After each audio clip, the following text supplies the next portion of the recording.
Lukas, 20 kabanata. Isang araw, habang si Jesus ay nagtuturo sa loob ng templo at nangangaral ng magandang balita, nilapitan siya ng mga punong pari at mga tagapagturo ng kautusan. Kasama ang mga pinuno ng bayan, sinabi nila sa kanya, "Sabihin mo nga sa amin kung ano ang karapatan mong gumawa ng mga bagay na ito. Sino ang nagbigay sa iyo ng ganyang karapatan?" Sumagot si Jesus, Tatanungin ko muna kayo. Sabihin ninyo sa akin kung kanino galing ang karapatan ni Juan na magbautismo, sa Diyos ba o sa tao? Kaya't nag-usap-usap sila. Kung sasabihin natin sa Diyos, sasabihin naman niya sa atin, bakit hindi kayo naniwala sa Kanya?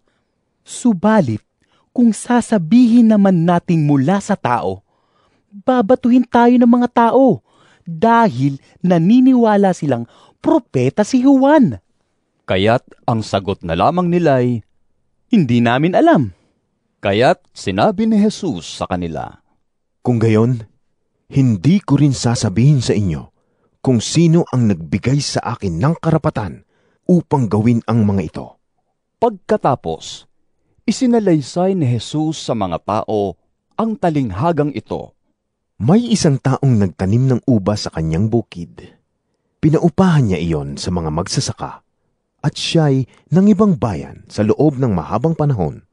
Nang dumating ang panahon ng pitasan ng ubas, pinapunta niya sa mga magsasaka ang isa niyang alipin upang kunin ang kanyang bahagi. Ngunit binugbog ng mga magsasaka ang alipin at pinauwing walang dala.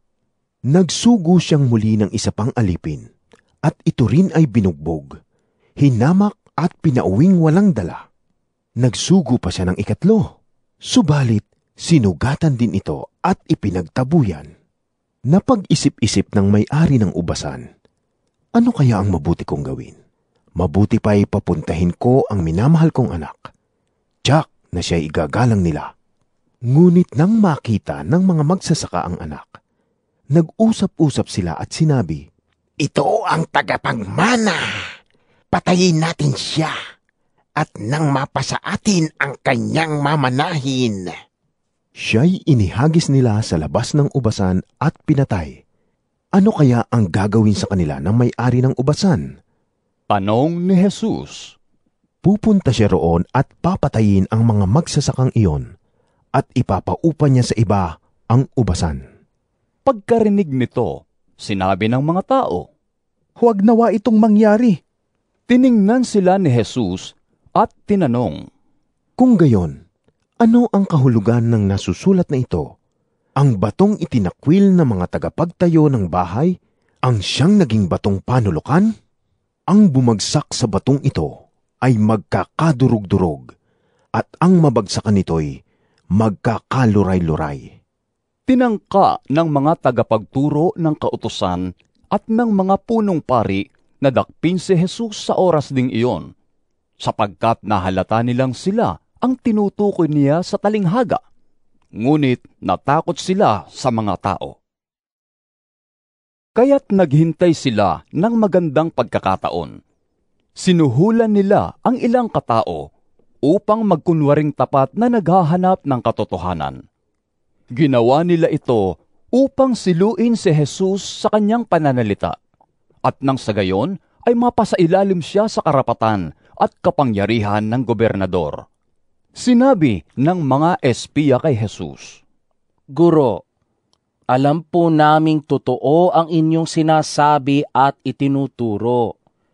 Hindi kayo nagtatangi ng tao, kundi itinuturo ninyo ng buong katotohanan ang ibig ng Diyos na gawin ng tao. Dapat po ba tayong magbayad ng buwis sa emperador o hindi? Alam ni Jesus ang kanilang masamang balak, kaya't sinabi niya, Iabot ninyo sa akin ang isang salaping pilak. Kanino ang larawan at ang pangalang nakaukit dito? Sa emperador po. Tugon nila. Sinabi naman ni Jesus, Kung gayon, ibigay ninyo sa emperador ang para sa emperador, at sa Diyos ang para sa Diyos. Nabigo sa harap ng madla ang hangarin nilang masilo siya sa kanyang pananalita, at hindi sila nakaimik dahil sa pagkamangha sa kanyang sagot. Ilang Saduseyo naman ang lumapit kay Jesus. Ang mga ito ay nagtuturong walang muling pagkabuhay ng mga patay. Sabi nila, Guro, isinulat ni Moises para sa atin ang batas na ito. Kung mamatay ang isang lalaki at maiwang walang anak ang kanyang asawa, ang kapatid ng lalaki dapat pakasal sa byuda upang magkaanak sila para sa namatay. Mayroong 7 magkakapatid na lalaki. Nag-asawa ang panganay at namatay na walang anak. Nagpakasal sa byuda ang pangalawa. Subalit, ito'y namatay ding walang anak. Ganoon din ang nangyari sa pangatlo hanggang sa pampito. At silang lahat ay namatay na walang anak. Sa kahuli-hulihan, namatay naman ang babae. Ngayon, sa muling pagkabuhay, sino sa 7 ang kikilalaning asawa ng babae? Yamang silang lahat ay napangasawa niya. Sumagot si Jesus, Sa buhay na ito, ang mga lalaki at mga babae ay nag-aasawa. Ngunit ang mga lalaki at babaeng karapat-dapat na mapasama sa muling pagkabuhay ay hindi na mag-aasawa. Hindi na rin sila mamamatay sapagkat matutulad sila sa mga anghel. Sila'y mga anak ng Diyos dahil sila'y napabilang sa mga muling binuhay. Maging si Moises ay nagpapatunay na muling binubuhay ang mga patay, sapagkat sa salaysay tungkol sa nagliliyab na mababang puno, ang Panginoon ay tinawag niyang Diyos ni Abraham, Diyos ni Isaac, at Diyos ni Jacob. Ang Diyos ay hindi Diyos ng mga patay, kundi ng mga buhay. Sa Kanya'y nabubuhay ang lahat. sinabi ng ilan sa mga tagapagturo ng kautusan. Guro, maganda ang sagot ninyo. At mula noon, ay wala nang naglakas loob na magtanong sa kanya. Si Jesus naman ang nagtanong sa kanila. Paano nasasabi ng mga tao na ang Kristo ay anak ni David? Si David na rin ang nagsabi sa aklat ng mga awit, Sinabi ng Panginoon sa aking Panginoon, Maupo ka sa kanan ko, hanggang lubusan kong mapasuko sa iyo ang mga kaaway mo.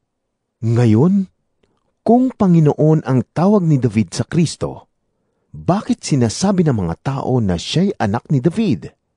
Habang nakikinig ang lahat kay Jesus, sinabi niya sa kanyang mga alagad, Mag-ingat kayo sa mga tagapagturo ng kautusan na mahilig lumakad ng may mahahabang kasuotan at gustong-gustong batiin sa mga pamilihan.